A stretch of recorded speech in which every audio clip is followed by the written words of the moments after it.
Merci Seigneur pour ce moment ensemble près de toi, Seigneur. Merci Seigneur. Nous voulons vraiment rester enracinés en toi, Seigneur. Merci Seigneur. Et ce matin, on a William qui est venu de Lyon. Je ne le vois plus. Il est où, William? Il est caché. Ah ouais, d'accord. Je me suis dit, oh mince, je sortais les notes vite fait. Merci. Est-ce que tu peux venir? Oui. On va attaquer tout de suite, je pense. Merci Seigneur.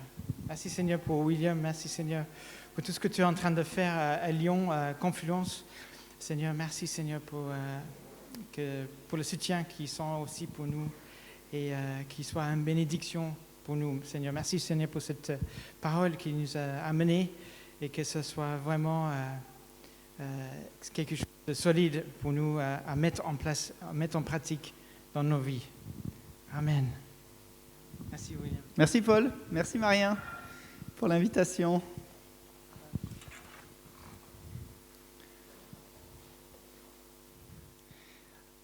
On est bien dans votre famille, non? Vous êtes une famille. Je suis envoyé de la part de ma famille à Lyon, l'église Confluence. Et l'église dans la Bible est présentée comme une famille. Et entre Lyon et Roanne, il n'y a qu'une heure de route. Et ça fait plaisir de se retrouver en famille dans ce lieu. Il fait un peu frais, mais en même temps, il y a la chaleur de cette famille là qui est là et qui nous entoure. Je m'appelle William, je suis un des anciens pasteurs à l'église de Lyon Confluence, comme Paul le disait. Et c'est une joie d'être ici, d'être parmi vous, de se retrouver dans ce lieu, dans cette ville. Vous avez les salutations de Rémi, que vous connaissez, de Michel et de Pierre, et puis de toute l'assemblée là-bas, toute la famille de Dieu qui est sur Lyon. Et je vais commencer par simplement vous raconter une histoire. Je ne sais pas si vous connaissez l'histoire du Titanic. Tout le monde aura ce film très célèbre. Mais est-ce que vous connaissez l'histoire de la clé des jumelles du Titanic? Je ne sais pas si le PowerPoint est là. Ça marche? En fait, il y a une clé qui est très célèbre qui s'est vendue aux enchères il y a quelques années de ça. Plus d'une centaine de milliers d'euros. Et il y a une clé qui aurait permis de sauver le navire et de sauver tous les gens qui sont morts dans ce naufrage. Et à l'époque du Titanic, il n'y avait pas de sonar. Les gens utilisaient des jumelles pour voir les obstacles qui étaient là devant le bateau. Et sauf que ces jumelles sur le Titanic, elles étaient dans un coffre fermé à clé. Et cette clé était détenue par un gars qui s'appelait David Blair et qui, au moment du départ du paquebot, n'était pas sur le bateau. Il a été remplacé à la dernière minute. On lui a demandé de descendre du bateau. Et David Blair est parti avec la clé du coffre à jumelles. Et quand il est descendu, il a dit au revoir au bateau et à tous ses passagers. Et une fois que le bateau était parti, il s'est rendu compte trop tard qu'il avait gardé cette fameuse clé. Et il n'y avait pas de double. Et son remplaçant, lui, Henry Wilde, a dû faire sans cette fameuse clé. Il était second officier de ce paquebot. Et l'enquête va montrer plus tard que sans cette clé, sans les jumelles, le paquebot était voué à échouer alors qu'il approchait de ce fameux iceberg. Et les gens disaient que sans ces jumelles-là, ils pouvaient voir à environ 400-500 mètres de distance, mais 500 mètres de distance avec la vitesse à laquelle allait le paquebot n'était pas suffisant pour éviter l'obstacle. Sauf qu'avec les jumelles, ils auraient vu à environ 3 ou 4 km, et ça aurait permis au bateau de dévier sa course et de sauver tous les passagers. Cette fameuse clé. On va lire en quelques versets dans Matthieu 18. On va voir ensemble la clé que Jésus nous propose, la clé que Jésus dévoile à ses disciples pour pouvoir, non pas sauver le Titanic, mais pour pouvoir entrer dans le royaume de Dieu. Comme pour le Titanic, le salut est à portée de main. Le salut est à portée de main si seulement on a la bonne clé. Quelle est cette clé dont Jésus parle? On va lire en Matthieu 18, versets 1 à 4. À ce moment, les disciples s'approchèrent de Jésus et dirent « Qui est donc le plus grand dans le royaume des cieux ? Est-ce que c'est Paul ? Est-ce que c'est Marien ? Est-ce que c'est quelqu'un d'autre ici ce matin ? Est-ce que c'est moi ? Certainement pas. Jésus, ayant appelé un petit enfant, le plaça au milieu d'eux et dit « Je vous le dis en vérité, vous ne vous convertissez et si vous ne devenez pas comme les petits enfants, vous n'entrerez pas dans le royaume des cieux. Vous n'entrerez pas dans le royaume des cieux. C'est pourquoi quiconque se rendra humble comme ce petit enfant sera le plus grand dans le royaume des cieux. Quiconque se rendra humble comme ce petit enfant sera le plus grand dans le royaume des cieux. Un enfant, ça représente la dépendance, ça représente la vulnérabilité, ça représente l'humilité devant Dieu, tel un enfant devant ses parents. Le christianisme, c'est la seule religion qui est basée sur ce que l'homme, qui est basée non pas sur ce que l'homme doit faire pour gagner la faveur de Dieu, mais sur ce que Dieu a fait en faveur de l'homme pour obtenir la faveur de Dieu, pour pouvoir entrer dans le royaume de Dieu. Le royaume de Dieu est rendu accessible grâce à ce que Dieu a fait et seulement à cause de ce que lui a fait. On l'a chanté, majesté, majesté, ta grâce m'a trouvé tel que je suis. Grâce à ce que Dieu a fait pour toi et pour moi, on a accès à la présence de Dieu. On a accès à la présence de Dieu dès à présent, mais aussi pour l'éternité. Un jour, nous le verrons face à face. Un jour, nous chanterons ses louanges. Pour l'éternité, nous serons dans sa présence à cause de sa grâce. Et le texte nous dit que nous pouvons entrer dans le royaume de Dieu. Et donc, il existe bien une porte, n'est-ce pas ? On peut entrer dans le royaume de Dieu. Il existe une porte qui nous donne accès à la présence du roi des rois. Et la Bible nous présente cette porte. En Jean 10, Jésus se présente comme la porte. Il dit « Je suis la porte. Si quelqu'un entre par moi, il sera sauvé. Il entrera, il sortira et il trouvera des pâturages. » Donc Jésus est la porte. Il est la porte d'entrée pour le royaume de Dieu. Et c'est comme si Jésus nous montre dans ce texte de Matthieu qu'avec cette porte, il y a aussi une clé. Avec cette porte, il y a aussi une clé. Il y a une clé pour passer par cette porte. Il y a une clé pour entrer dans le royaume de Dieu. Il y a une clé pour entrer au travers de Jésus, dans un sens. Quel mystère! Et ce n'est pas forcément la clé à laquelle on s'attendrait. Cette clé-là, c'est la clé de l'humilité. C'est la clé de l'humilité. L'humilité spirituelle. L'humilité selon Dieu, selon le cœur de Dieu. Voyez-vous, le royaume de Dieu n'a pas les mêmes standards. Toutes les valeurs du royaume de Dieu sont inversées par rapport aux valeurs du royaume de ce monde. Moi, je pensais que pour entrer, il fallait que je m'habille bien. Je pensais que pour entrer, il me fallait des bonnes actions, il me fallait que je joue des coudes, il fallait que je gravisse des échelons. Je pensais qu'il fallait que je montre mes talents, que je fasse preuve d'audace, que j'écrase les autres. C'est peut-être comme ça dans votre boulot, non ? Je pensais qu'il aurait fallu que j'accomplisse des bonnes œuvres, des bonnes actions, que j'allume quelques bougies peut-être, que je respecte certaines règles, que je lise 10 chapitres de la Bible par jour, que je prie tant de fois par jour. Mais il n'en est rien. Absolument rien de tout cela ne compte devant cette porte-là. Jésus ne cesse de nous prendre à contre-pied. Et dans notre texte, les disciples de Jésus lui posent cette question.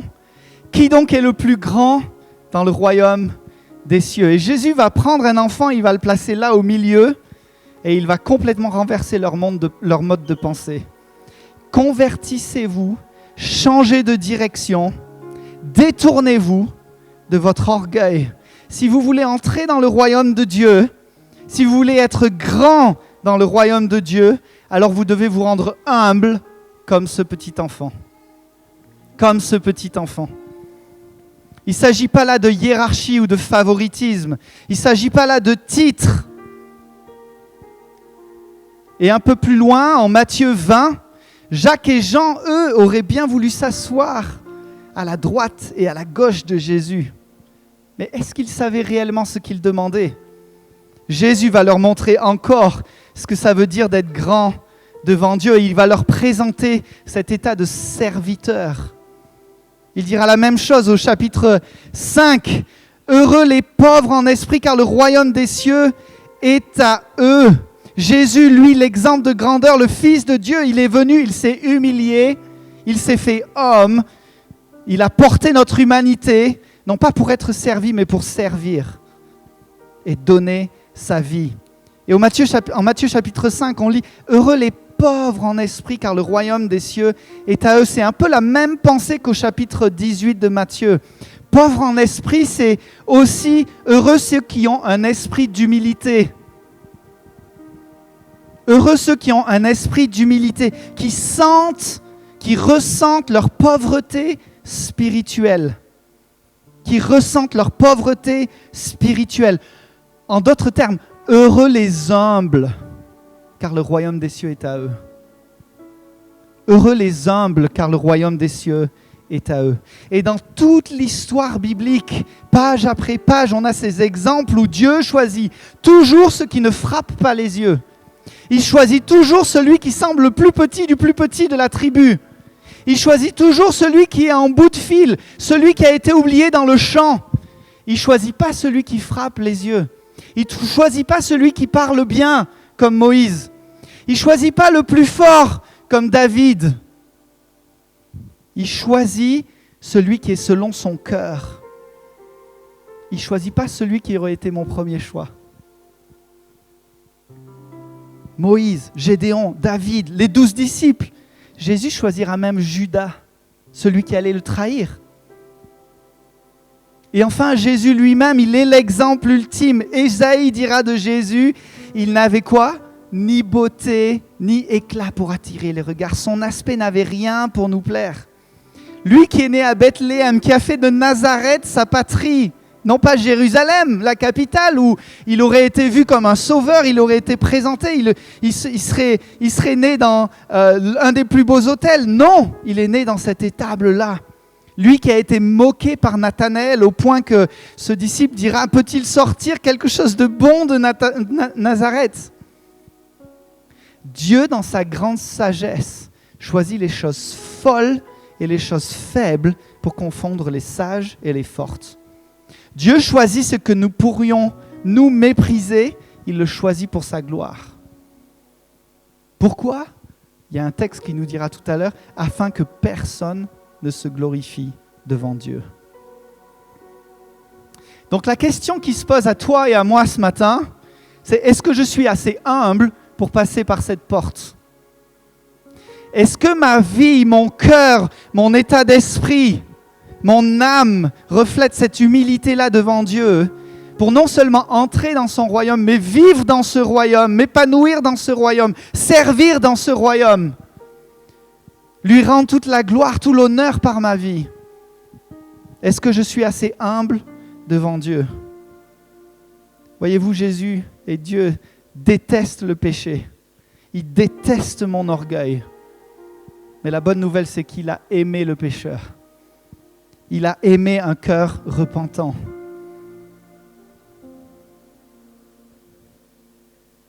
En 1 Pierre 5, chapitre 5, versets 5 à 7, on lit « Et tous, dans vos rapports mutuels, revêtez-vous d'humilité, car Dieu résiste aux orgueilleux, mais il fait grâce aux humbles. Humiliez-vous donc sous la puissante main de Dieu, afin qu'il vous élève au temps convenable. Déchargez-vous sur lui de tous vos soucis, car lui-même prend soin de vous. » Et la même pensée en Jacques chapitre 4, verset 10. « Dieu résiste aux orgueilleux, mais il fait grâce aux humbles. Soumettez-vous donc à Dieu, résistez au diable et il fuira loin de vous. » Ce sont deux textes qui font référence à un texte dans Proverbe 3. Dieu résiste aux orgueilleux, mais il fait grâce aux humbles. Dieu résiste aux orgueilleux, mais il fait grâce aux humbles. Moi, je n'ai pas envie que Dieu me résiste. Je n'ai pas envie que Dieu me résiste. Je veux que ma vie reflète tout ce qu'il a fait en moi, tout ce qu'il m'a donné, le salut acquis à la croix.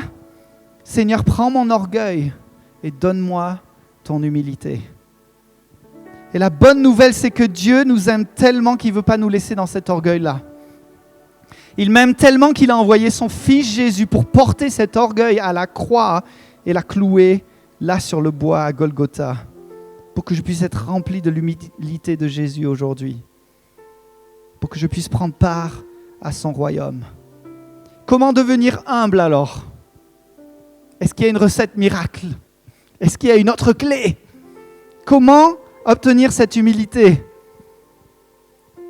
En cherchant un petit peu, on découvre que l'humilité, selon la Bible, n'est ni un don de l'esprit, ni un fruit de l'esprit.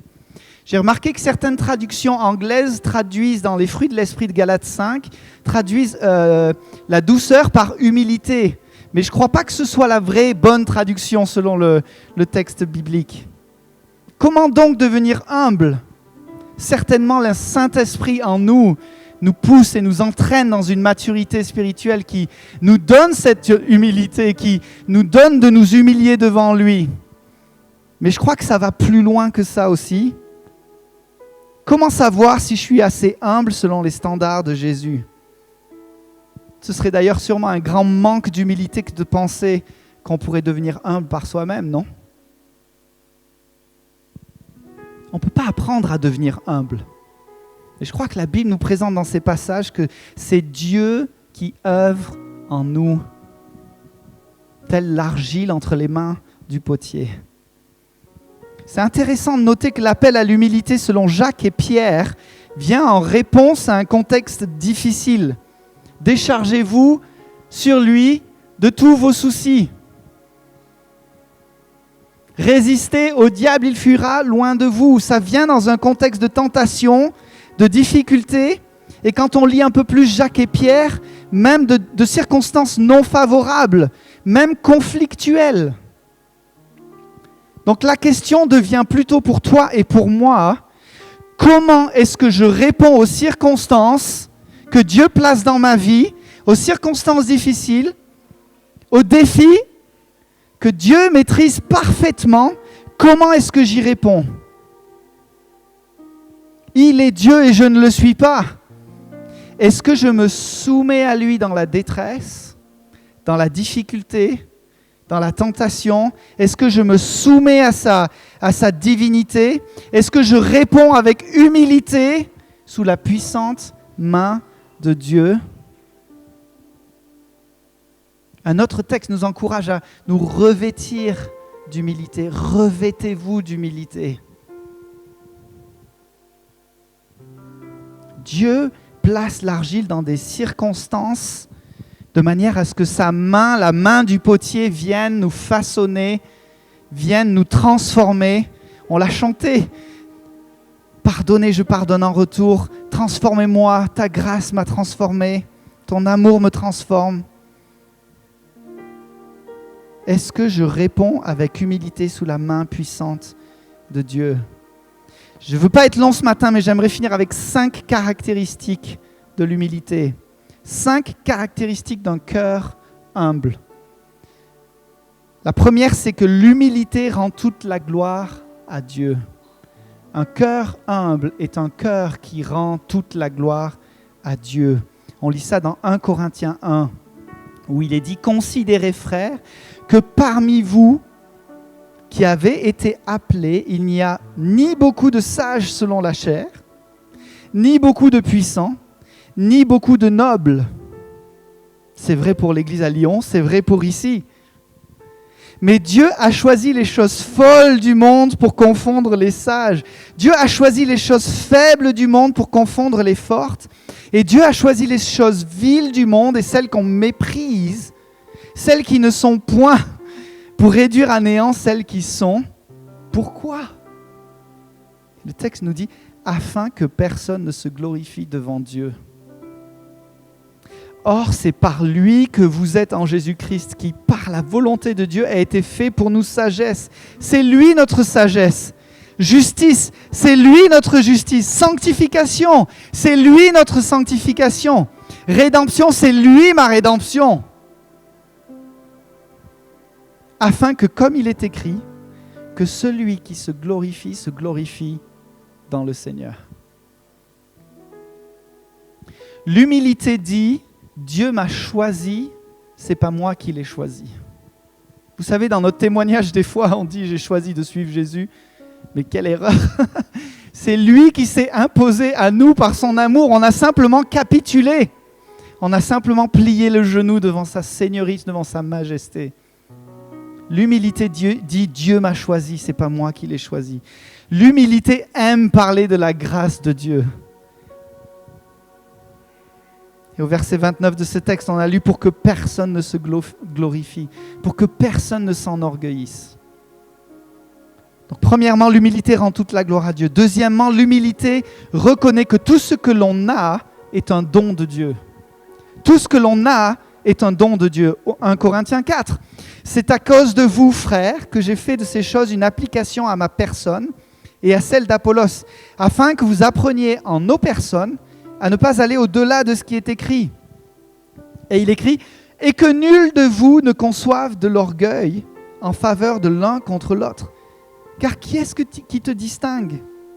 Qu'as-tu que tu n'aies reçu? Et si tu l'as reçu, pourquoi tu te glorifies? Comme si tu ne l'avais pas reçu par grâce. » Peu importe nos dons, nos talents, notre intelligence, notre apparence, nos possessions, notre influence, nos rôles, il n'y a absolument rien que j'ai qui ne me vient de Dieu. Il n'y a absolument rien que j'ai qui ne me vient de Dieu. Ne conçois pas d'orgueil parce que tout est un don immérité de Dieu. Tout est grâce, donné gratuitement, sans aucun mérite. Donc, deuxièmement, l'humilité reconnaît que tout ce qu'on a est un don de Dieu. Troisièmement, il y a un lien entre l'humilité et le pardon. L'humilité et le pardon vont de pair. En Colossiens chapitre 3, on lit « Ainsi donc, comme des élus de Dieu, saints et bien-aimés, revêtez-vous de sentiments de compassion, de bonté, d'humilité, de douceur, de patience. Supportez-vous les uns les autres. Et si l'un a sujet de se plaindre de l'autre, pardonnez-vous réciproquement. De même que Christ vous a pardonné, pardonnez-vous aussi. » De même que Christ vous a pardonné, pardonnez-vous aussi. Ces sentiments d'humilité. L'humilité enracinée dans l'Évangile, enracinée dans l'œuvre de Christ à la croix. L'humilité est enracinée dans le pardon que l'on a reçu de Dieu. Un cœur qui a la certitude du salut que Jésus lui a acquis sur la croix est un cœur prompt à pardonner. Un cœur qui ne pardonne pas n'est pas un cœur humble selon les standards de Dieu. Ne conçois pas d'orgueil dans ce sens-là. Je ne peux pardonner qu'à la mesure de mon expérience du pardon reçu de Dieu. Je ne peux pardonner à mon prochain qu'à la mesure de mon expérience du pardon reçu de Dieu. Quelle est ton expérience dans ce domaine-là? Est-ce qu'il est difficile de pardonner? Est-ce que dans ton cœur, tu conçois de l'amertume vis-à-vis de quelqu'un? Je crois que Dieu il est en train d'appuyer là-dessus ce matin. On a chanté « Pardonner, je pardonne en retour ». Comment pardonner si moi-même je ne comprends pas le pardon que Dieu m'a acquis? L'humilité et le pardon vont de pair. Il y a une puissance dans l'unité. Et c'est alors que nous sommes un, la Bible dit que le monde verra que nous sommes ses disciples. L'ennemi va tout faire pour diviser son peuple. L'ennemi va tout faire pour déchirer les cœurs l'un contre l'autre. L'ennemi va tout faire pour te détacher du peuple de Dieu. L'ennemi va tout faire pour te rendre individualiste et te faire penser que tu peux t'en sortir par toi-même. Il va tout faire pour te rendre indépendant.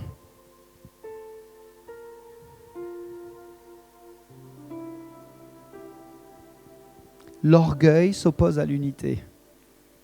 Et l'unité se trouve dans l'humilité. Est-ce que tu as un cœur humble?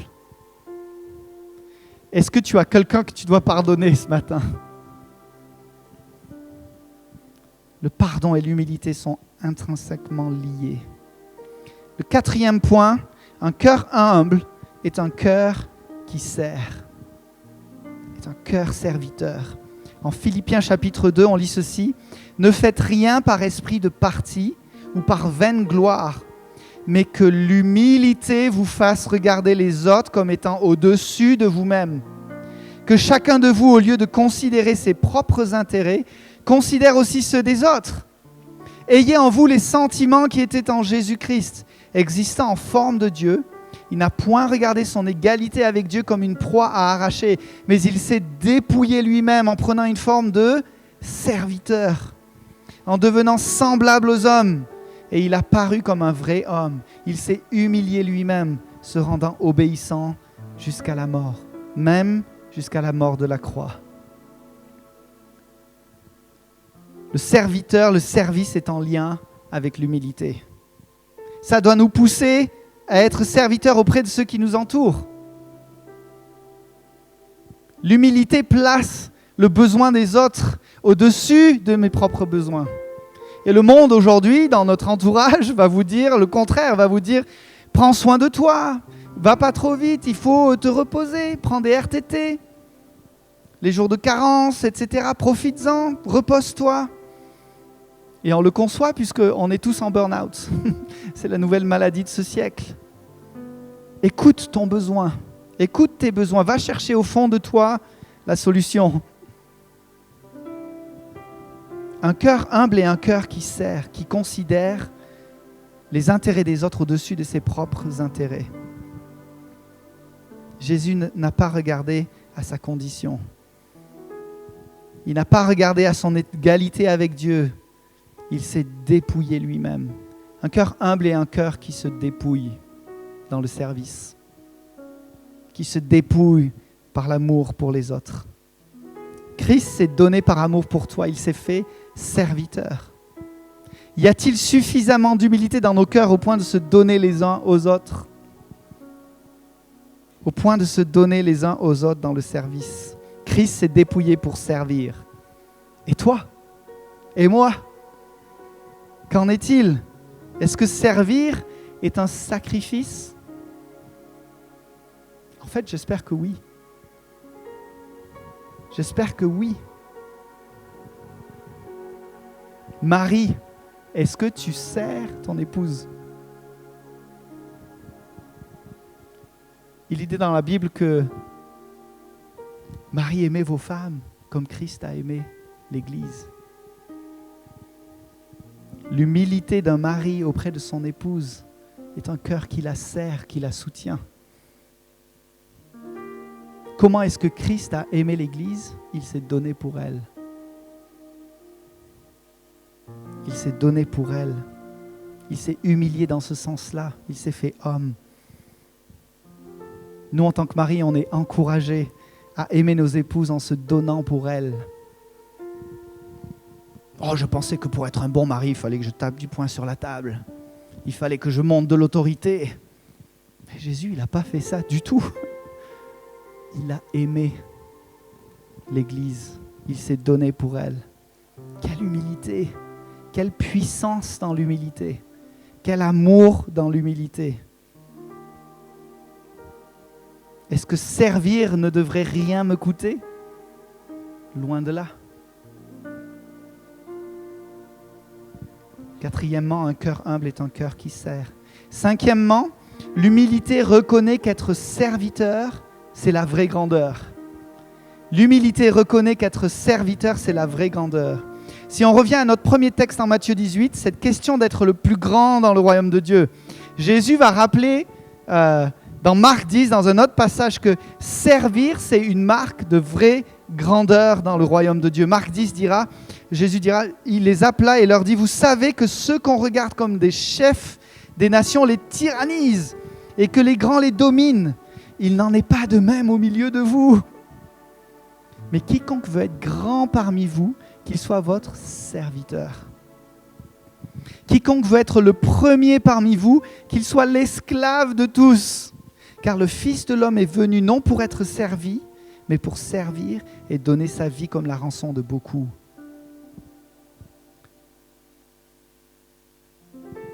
L'humilité reconnaît qu'être serviteur, c'est être grand.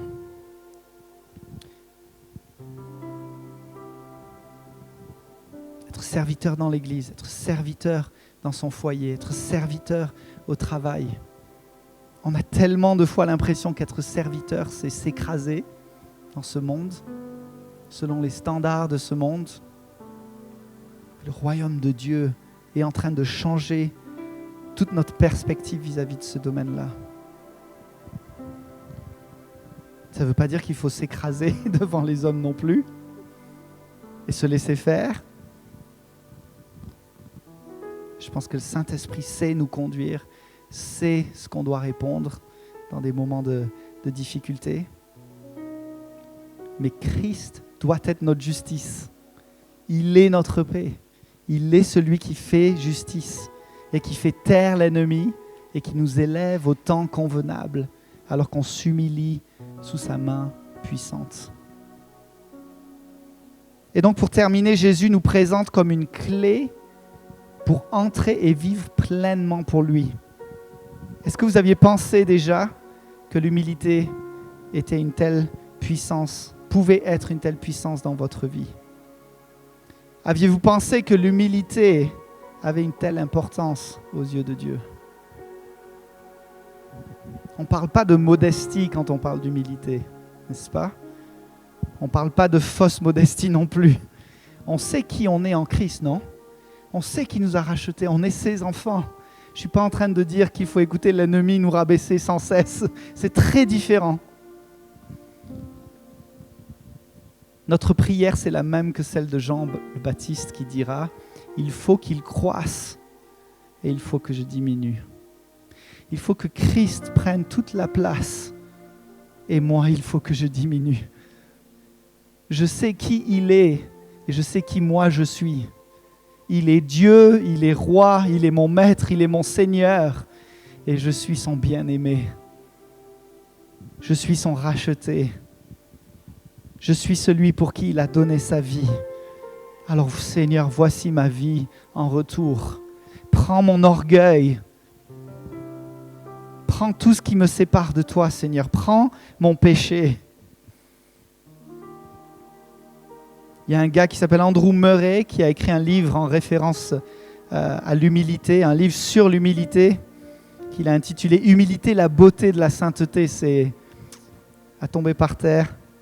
Et il dit ceci, « L'orgueil en vous doit mourir, sans quoi rien du ciel ne pourra vivre en vous. » L'orgueil en vous doit mourir, sans quoi rien du ciel ne pourra vivre en vous. Nous devons nous débarrasser de cet orgueil. Nous devons nous débarrasser de ce standard humain qui nous pousse à faire des coudes, à jouer des coudes et à prendre notre place selon les standards de ce monde. C'est valable aussi dans le contexte de l'église locale, c'est valable dans le contexte du service dans l'église locale. Jésus a fait des dons aux hommes au travers des ministères. Il n'a pas donné des titres aux hommes pour que ces hommes-là exercent une autorité à cause du titre donné. Pasteur, docteur, enseignant, prophète, évangéliste. Ce ne sont pas des titres, ce sont des dons. Je m'appelle William. Je ne suis pas pasteur William, je suis William. Un de mes dons, c'est peut-être pastoral. Un de mes autres dons, c'est peut-être administration ou... je ne suis pas évangéliste, non, ça non. J'aime parler de Jésus, mais ce n'est pas mon don. Mais pasteur, ce n'est pas mon titre non plus. Je m'appelle William.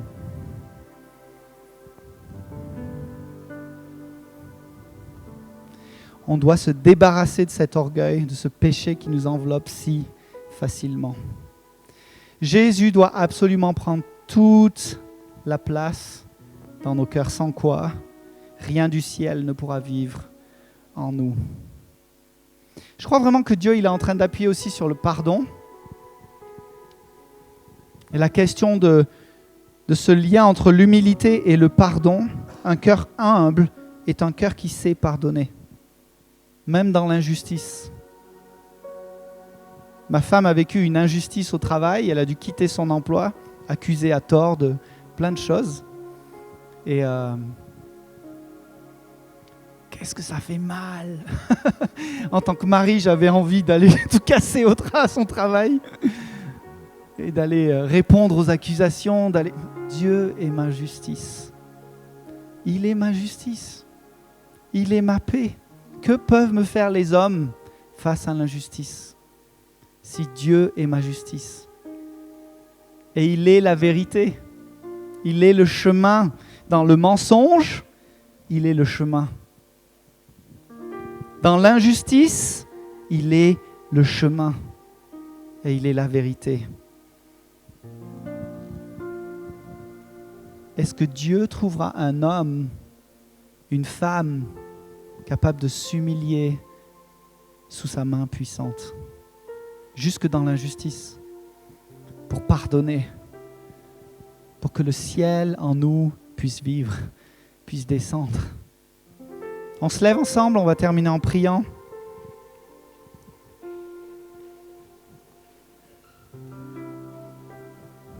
Je crois que certains d'entre nous ont besoin de recevoir le pardon et peut-être aussi de recevoir cette approbation de Dieu dans l'injustice. Peut-être que vous avez subi des injustices dans les hommes.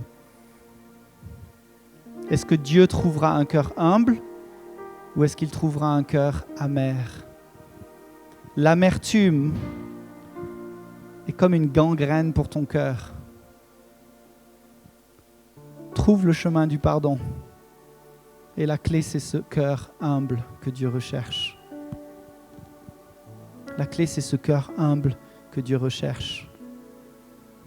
Avec cette clé, tu pourras ouvrir ce coffre, trouver ces jumelles, voir cet obstacle loin devant et juste dévier de trajectoire. Au lieu de foncer dans l'amertume, au lieu de continuer vers le péché, au lieu de continuer vers le manque de pardon, tu seras capable de dévier ta course et d'éviter le plan de l'ennemi de te faire tomber, de te faire trébucher. Un cœur humble est un cœur qui reste dans le silence face à l'accusation, face à l'injustice, face au mensonge. Seigneur, fais de nous un peuple humble. Fais de nous une église puissante et forte, marquée par l'humilité. Que le monde voie cette humilité en nous.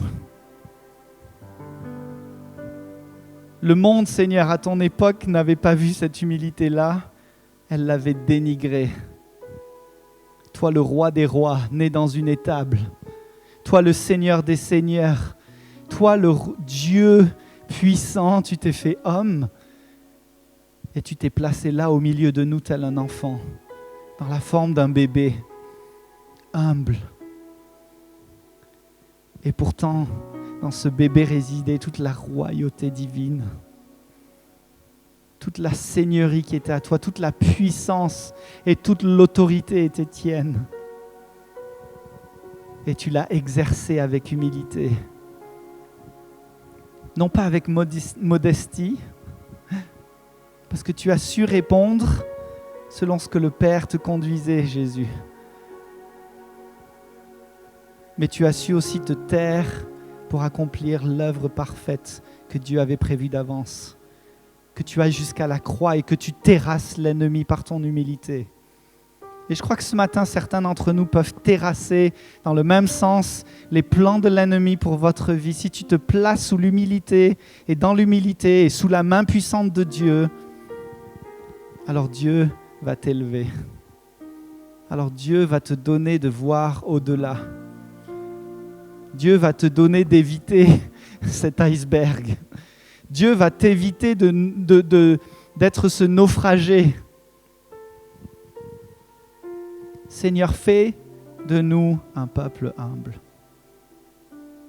Fais de ma vie, fais de mon service, fais de mes dons quelque chose qui est à ta gloire et pas quelque chose qui frappe les hommes, Seigneur.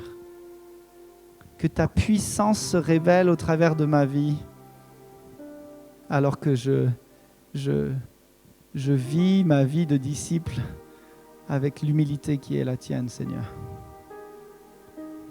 Que ce qui frappe les yeux de mon entourage, c'est l'humilité, Seigneur. C'est aucune prétention, mais Seigneur, je sais que j'ai été choisi. Je sais que tu m'as choisi. Je sais que je suis accepté. Je sais que tu m'as sauvé, que tu es mort pour moi. Je sais que je suis ton enfant. Je sais que ton frère et ta sœur qui est assis à côté de toi est aussi celui et celle que tu as choisi, Seigneur. Et tu fais de moi un instrument au milieu de ce peuple, au milieu de cette église, au milieu de cette ville, Seigneur. Que ce soit un témoignage aussi, Seigneur, pour la ville. Que ce soit un témoignage pour cette église. Que cette église soit un témoignage pour ceux qui nous entourent, Seigneur. Qu'alors qu'on peut être accusé au travail, qu'on peut être accusé même dans le contexte de l'église, que tu sois notre justice, Seigneur, et que nos vies soient marquées par l'humilité. Que nos vies soient marquées par ce fait-là que toi seul es ma justice. Tu es Dieu et ce matin nous voulons fléchir le genou devant toi, nous rappeler qui tu es, nous rappeler qui tu es. Sois honoré, Seigneur, sois honoré, sois honoré.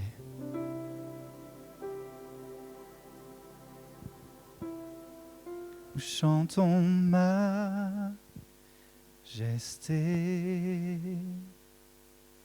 majesté, ta grâce m'a trouvé tel que je suis. Je n'ai rien à moi, mais en toi je vis. Nous chantons majesté.